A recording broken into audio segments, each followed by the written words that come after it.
induction has bad PR, like really bad PR online.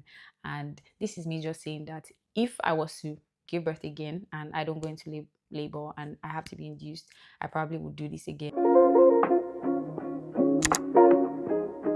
Hi there, my name is Moshokwe and welcome to my YouTube channel. And if you're watching this, then it means that I finally overcame the fear of sharing my positive birthing story.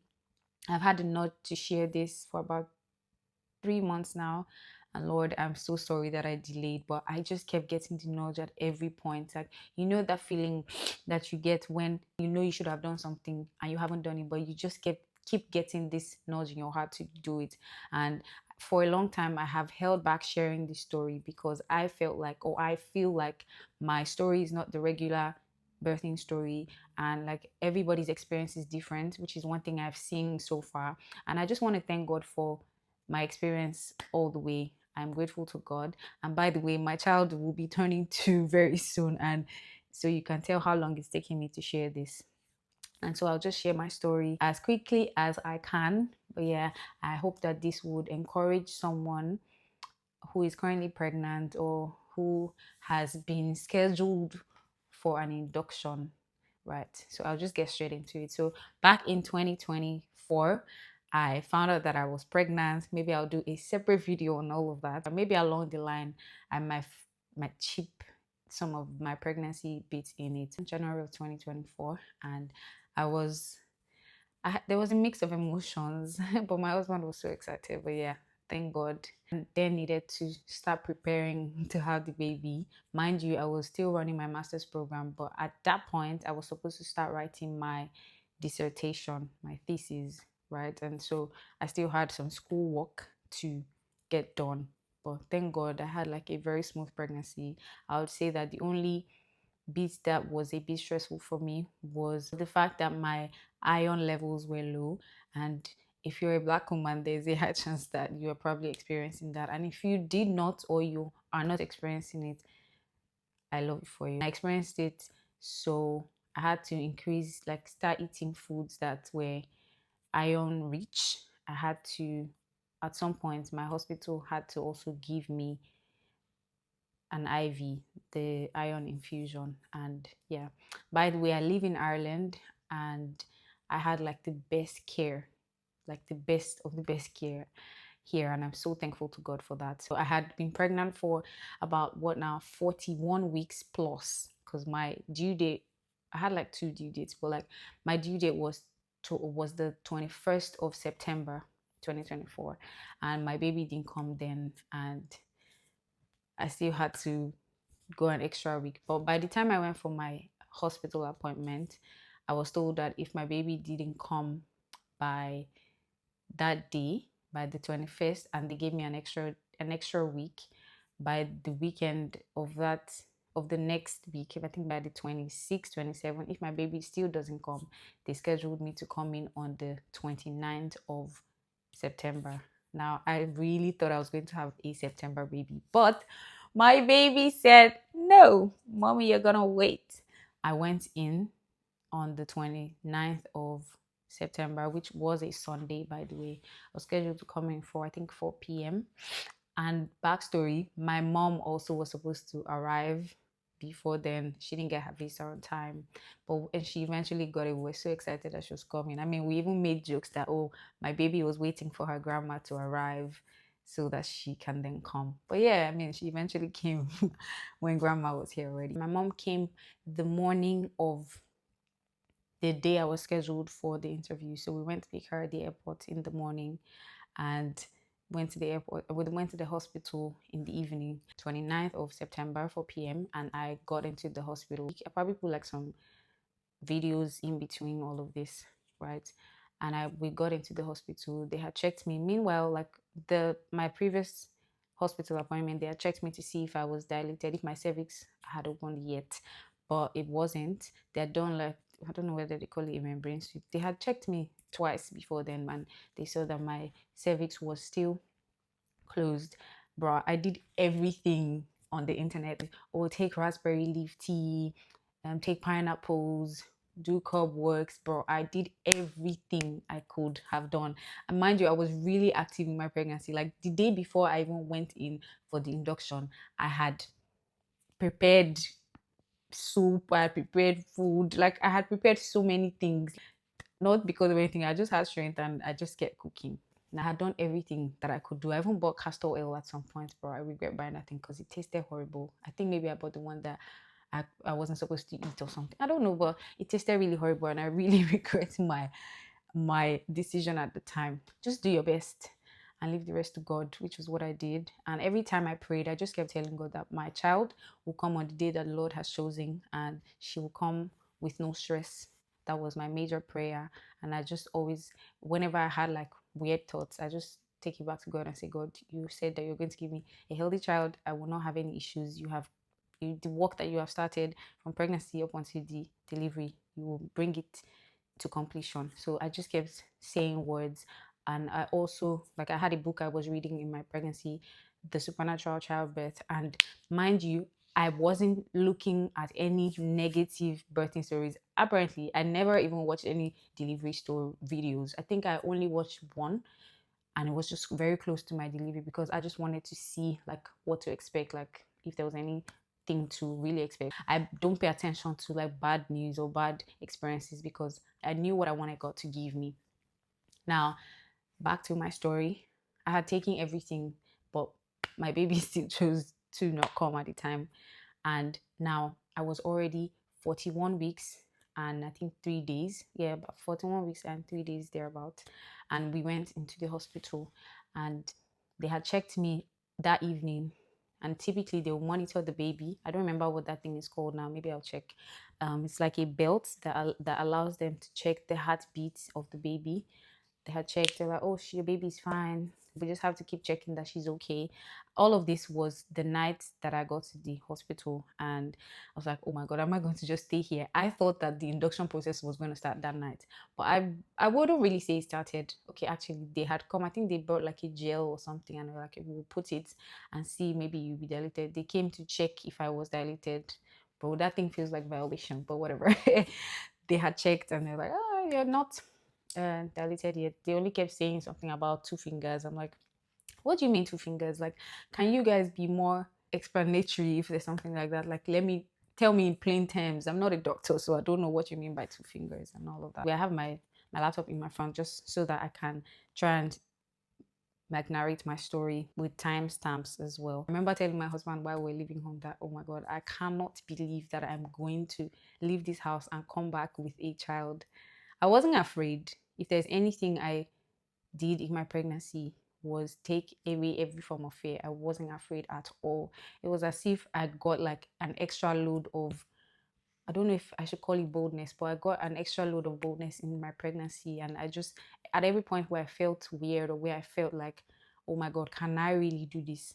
I reminded myself of God's words and reminding myself that God created my body to do this. It would help me. There's different procedures to inductions, but at the time, I wouldn't say that I had so much information, and this is intentional. If you're happy to take on so much information, please go ahead, but I do my best not to overload myself with information because then I might panic, but I don't overload myself with information. So that was one good thing I did for myself. I had watched a video of one of my friends. Her name is Eniola Folashade Daini. She had an induction and it was positive, and I watched it and she mentioned how like she took the oxytocin.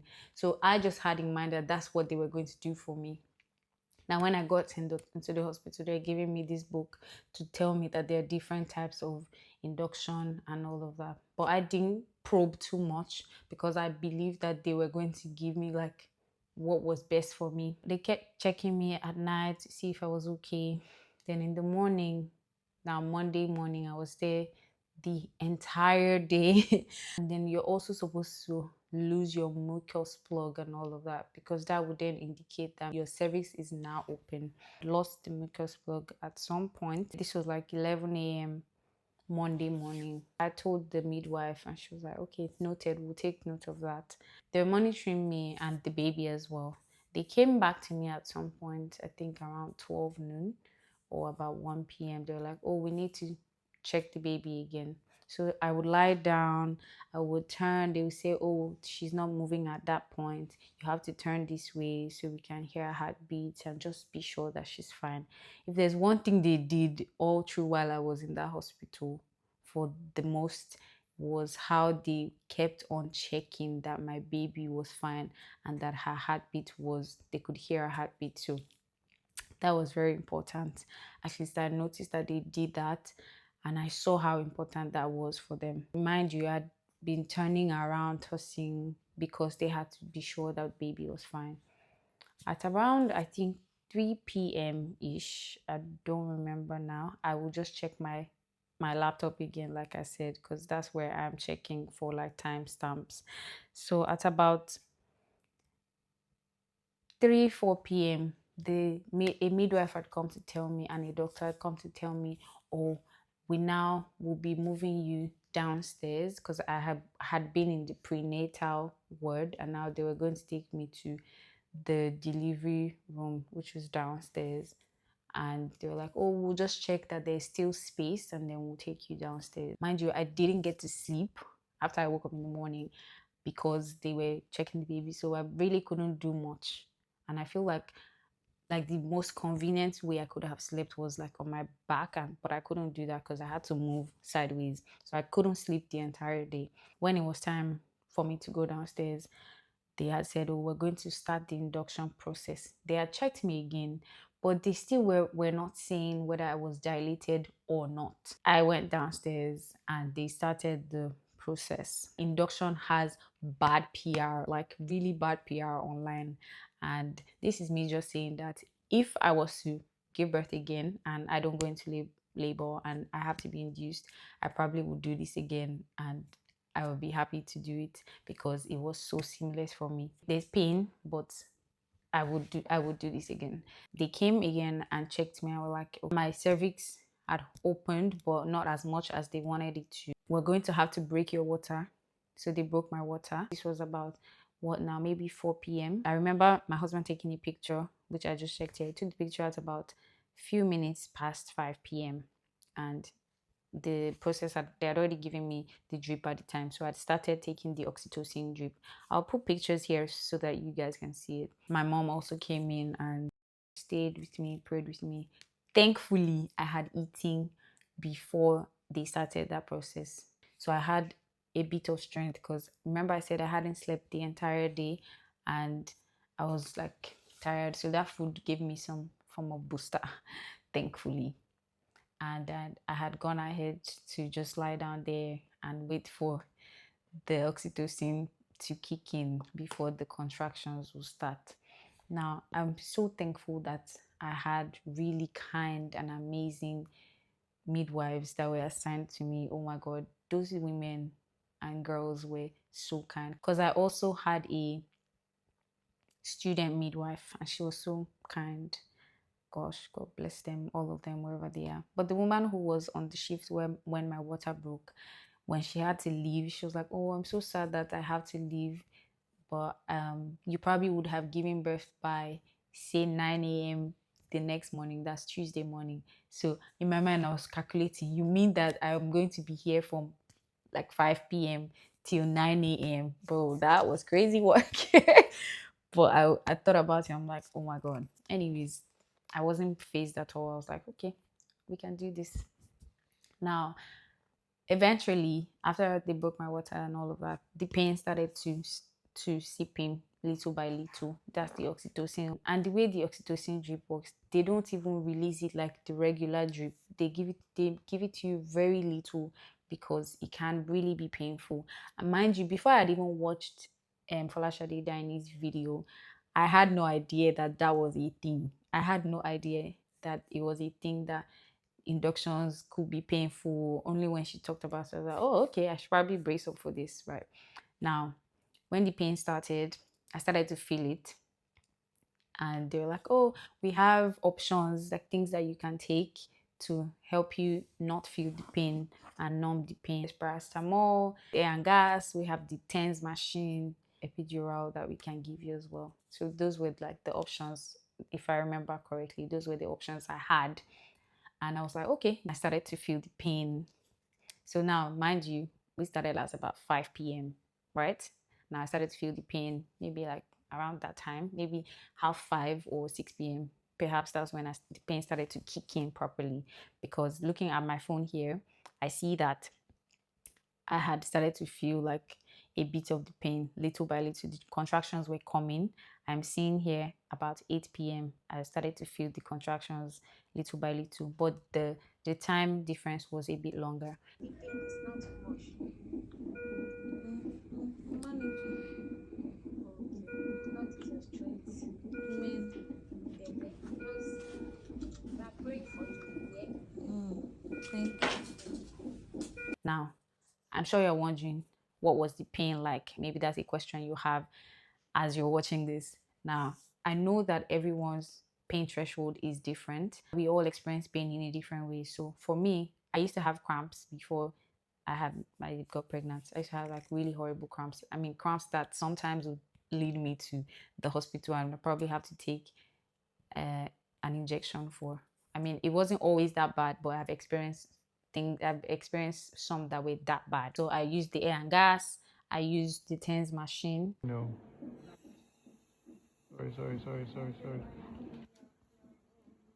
And I was I was feeling the pain, but one thing I realized was it was giving intense cramps, like very intense cramps. That's how I would describe these labor contractions. Very intense cramps that would be timed, like the time difference, it would relieve you for a bit. At the beginning phase, it was still longer. So maybe two contractions in 10 minutes, that kind of thing, before it began to increase to maybe 4 or 5 and all of that, if my memory serves me right. And so I used the air and gas mostly, but I realized that I could not sleep through the pain. So you know how like when you have like horrible cramps, you probably take painkillers and then you can sleep. But with this one, you cannot sleep through that pain. You have to be awake, because how do you sleep in pain, like active pain? So I couldn't sleep, but I was feeling the pain. And I remember telling the midwives that, look, I haven't slept the entire day. Like, I've been stressed, because they kept telling me, oh, we have to monitor the baby. And I was awake all day, no sleep. The only thing that gave me energy was my food. Now, after I had gone, like I have mentioned to them, they're like, oh, the only way you can avoid this pain is if you take an epidural. Some midwives came, they had come to check me. Are you good? How are you? How is it going? I'm like, I'm fine. I'm okay. The pain is quite bearable, but I really want to sleep. That was a major complaint I had, that I was feeling very sleepy. And I was feeling sleepy because I hadn't had any form of sleep throughout the day, right? And even as a pregnant woman, I would sleep like, even if it's an hour or two during the day. So I feel like that was a major reason. And because I also know that I would need strength to push my baby, I knew that I needed to catch some form of sleep to at least be able to have enough strength to push her out. Continue taking my air and gas for a few hours. I had taken it. Now I'm looking down because I'm checking my phone. I'm looking down so that I don't get distracted. I had taken that and endured all of that till about 10:37. Looking at what I have on my phone, I'd even tried to catch some sleep in between the breaks. When it was about, I think, midnight, I then called the one of the midwives and said, you know what, I think that I will take the epidural now because I want to sleep. She was like, actually, that's the only way you can sleep. So you can get it. And she was like, I can't even believe it. She was telling me she couldn't believe that I had gone through all those hours without taking the epidural, because she knows how the pain can be. They went and checked for the whoever, the person that was going to give me the epidural. They had gone to check for him, but he was in the surgery room. So they were like, he will probably come in an hour or two. I'm like, okay, cool, fine. And then he came to me, I think around, just checking my phone there. He came to me around, I think, 1 a.m. ish. Yeah, it wasn't up to an hour. I think he had come to me around like 1 a.m. So I had to sign the consent form that allows me get the epidural at my back. And they're like, you can't shake, you can't move until we're done with this injection. And mind you, the epidural is like a painkiller. It helps your legs stay numb from your tummy all down to your legs. So if you take the epidural, best believe that you might not feel your legs when you're pushing your baby, right? So you might feel like you're doing nonsense, like me, because I thought I was doing rubbish. Before I took the epidural, they had come to check how dilated I was, and they were like, "Oh, you are just 2 centimeter, I think 2 or 3 centimeter thereabouts." And this was about midnight. They then took me into where I was going to actually deliver my baby, the delivery room. And before I even went to that delivery ward, I kept hearing some women screaming. I'm like, oh my God, is this how I'm going to scream when I'm in there as well? I feel like I was really calm. Like, I mean, I was still in pain, but like, I felt like, as opposed to what I've seen or heard, I was probably really calm. But all thanks to God, because I believe strongly that it was not my strength that I was using in that time. So they gave me the injection, and now I was good in that delivery room. They're like, now you should try and catch some sleep so that when it's time, you'll be able to push. I'm like, oh, great. So I was there.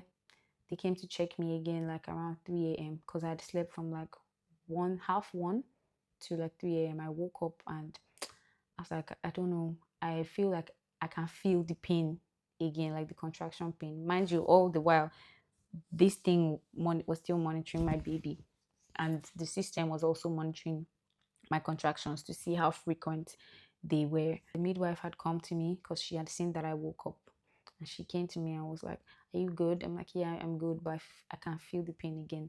She then said, okay, don't worry, I'll check how dilated you are. Now mind you, this was about 3 a.m. from like midnight, maybe like half 12 midnight. They had checked me. I was like 2-3 centimeters. At about 3 a.m. when I woke up, I was already 5 centimeter. Well, five or six. Yeah, I think 5 or 6 centimeters. I was like, okay, progressing. And I was like, I'll try and see if I can sleep again. I tried to sleep, but my sleep was just all over the place because I also had music playing in the background, and just all the times I woke up, I just kept telling God, God, please, you have to help me because I've never done this before and I don't know what this is going to look like. But I just kept telling God, God, you have to help me. Like I said, my sleep was very inconsistent. And when I eventually woke up like past 5 or almost 5, she came to me again and she checked me and she was like, oh my God, you are already 10 centimeters. She was like, that was really fast because in less than 2 hours, I had dilated from 5 or 6 centimeter to 10 centimeter, which was, in her words, really fast. Now, my husband was also sleeping like just beside me. They had made like provision for him to stay in that room. So I woke him up. I'm like, babe, they already said that now I'll have to push soon because I was already 10 centimeter. I think my husband he had mentioned to them, oh, he would like to use the restroom, and then they showed him where the restroom was. They get all the things ready and you get to push. I think I started to push at about maybe some minutes past 6 or 6 a.m. Yeah, I think some minutes past 6. And I was like, oh God, I'm about to push. I had texted a few of my friends just to pray with me. I had a group with some of my friends who typically pray for me. So I texted them and one of my other friends, Dara, and I was like, I'm about to push. I need you guys to please pray for me. And so, mind you, I still had my music playing in the background and just for strength and encouragement. And they said to me, you're going to start pushing now. Whilst you're pushing, we want you to do your best because you have like a time frame of like an hour. If baby doesn't come out in an hour, we might have to involve the doctor because now it was just the midwives that were there. We might have to involve the doctor, and if they say that we have to do a surgery, we'll have to do the surgery. I'm like, you know what? I don't really care about all those things. All I just want is for my baby to be out and for both of us to be fine. That was like the major thing on my mind. Now, when I started to push, bro, I felt like I was doing nonsense. Remember, they can see when the contractions are coming and how it varies and how they're timing it or whatever. And when it's time to push, they say, "Oh, time push, push," and I'm like, "Oh, go push." Mind you, I couldn't really feel my legs because the epidural. The lady was like, you're doing so well, you're doing so well. At every point where I get to catch a break, she's like, you're doing so well, you're doing so well. And so I will push, I'll catch my breath.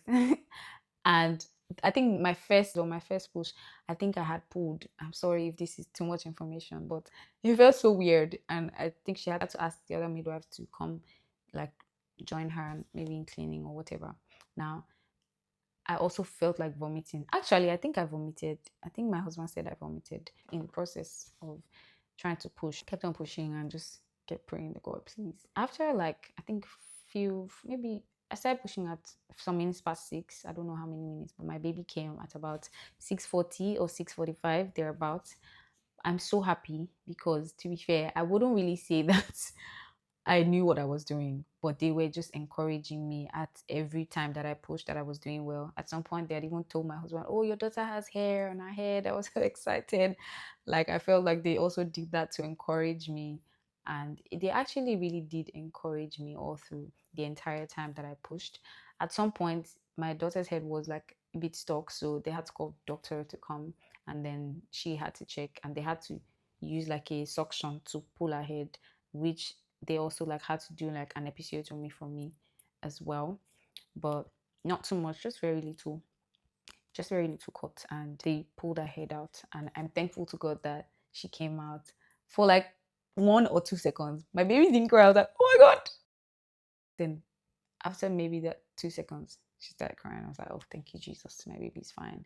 And I was so happy. Also had to birth the placenta. Then they stitched me back and cleaned me up and everything. And I just want to encourage you. I know that induction has like really bad PR. I don't know what kind of induction you will be giving, because I think that the induction that everyone is giving can be different based on when the baby is due. Like, so I was due like a week plus. So I was already like almost 42 weeks. Yeah, I think almost, yeah, 41 weeks plus. Yeah, 41 weeks and I think 3 days already. So I think that that's probably why they gave me the oxytocin. I know that there is this balloon thing. I don't remember what that is called now, that it gives to some people. I've seen people who say they really hated it and all of that, but I didn't get the balloon because I don't know. But I'm just thankful that the oxytocin worked. While yes, there was pain, which I probably would have felt if I went into labor by myself. And I'm just thankful to God that I'm fine. My baby's fine. She's almost 2, like I said. I didn't have any side effects from the epidural. The epidural worked. It worked for me. My legs were numb and all of that. And after a few hours, they had then come to clean me up, and then will taking care of my baby as well. Let's not forget that bit. They'd given my baby to me. I'd done the whole chest to chest, or what they call that thing. I don't remember what that thing is called now, but yeah, I'm fine. I'm good. I'm so grateful to God for all the amazing and kind professionals, medical professionals that He sent to me, the doctors, the midwives, amazing women, amazing doctors. I'm just thankful to God, because even up until I left the hospital, they were so kind to me.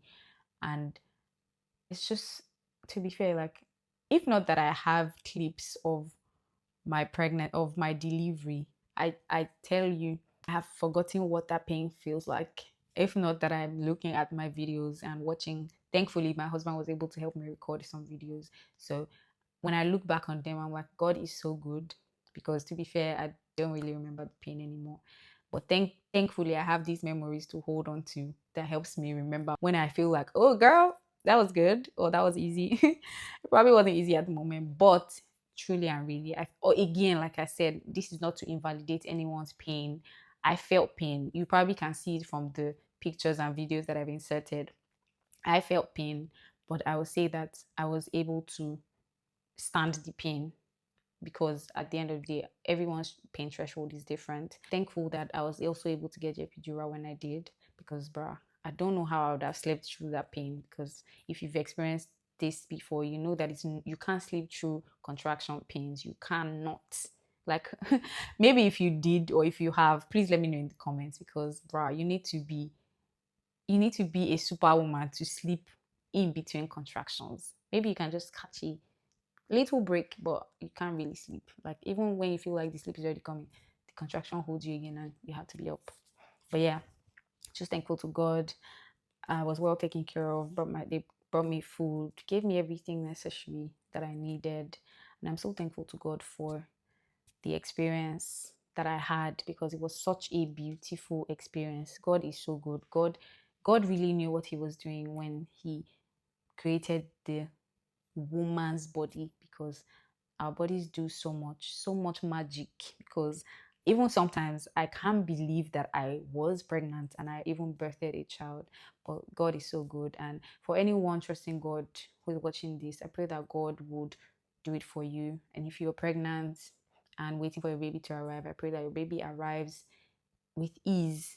Your labor is fast in the name of Jesus. I pray that there's strength for you from within, strength from above, from God, in the name of Jesus. You carry your baby in your hands and you will rejoice. And I cannot wait to rejoice with you. That's pretty much it. Maybe in another video, you guys tell me if you want me to share my pregnancy experience with you. But yeah, I pretty much had a good pregnancy experience. I had a good birthing experience. And I feel like I'll probably do this again. If there's anything that will make me not want to have a child again, it's probably the actual responsibility that being a parent bestows on you, and not because of the pregnancy process or the birthing process. Because my last experience was good. Now I don't know what the next experience is going to be like, because people say that no two pregnancies are the same, but I trust God for a good experience another time, in his time, whenever he's ready to give me another one. I also want you to know that regardless of whatever method you give birth through, God is in the story, right? I want you to look at the positive side of it. The most important thing is a healthy mother, a healthy baby, alive and well. That's the most important thing. Please don't overthink the method of delivery. Like, just trust that that is the best that can happen at that time. Please don't overthink it. Don't say that, oh, but this person had it this way, I must have it. We all have different experiences. God will give you the best, and he will give you a positive experience regardless of whatever method that you give birth through. Another reason why I chose to do this video is to let people know that there is no crime in being induced. It's not a bad thing that you were induced. It's not your fault that you did not go into labor, and that doesn't make you less a mom or make you less a person or a woman, right? What induction is to get you into labor, to get labor started. So it's not a bad thing if that's how you have your babies. So please, and I'm saying that because I've had conversations with people and they look at me funny when I say I was induced, and I'm like, is this something I should be worried about? Is it a is it a plague that people should avoid? Right. So please don't, regardless of whatever method, please just always look forward to the positivity of it, and that you and your baby are safe and alive. That's the most important thing I want you to take out from this, right?